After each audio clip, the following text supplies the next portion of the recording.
بسم اللہ الرحمن الرحیم۔ رمضان کے بارے میں حدیث مبارکہ، نبی کریم صلی اللہ علیہ وسلم نے فرمایا، ابن آدم کا ہر نیک عمل بڑھا دیا جاتا ہے، نیکی کا بدلہ 10 گنا کر دیا سے 700 گنا تک کر دیا جاتا ہے۔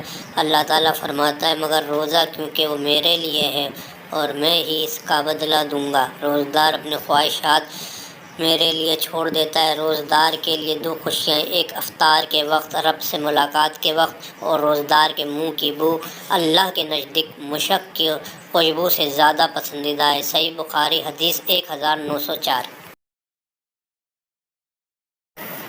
بسم اللہ الرحمن الرحیم۔ رمضان گناہوں کی بخشش کا مہینہ ہے۔ نبی کریم صلی اللہ علیہ وسلم نے فرمایا، جس نے ایمان و اخلاص کے ساتھ رمضان کے روزے رکھے، اس کے پچھلے تمام گناہ معاف کر دیے جائیں گے، اور رمضان کی رات میں عبادت کے لیے قیام کیا ایمان و ثواب کی نیت سے، اس کے تمام گناہ معاف کر دیے جائیں گے۔ صحیح بخاری، حدیث 2014۔ صحیح مسلم، حدیث 759۔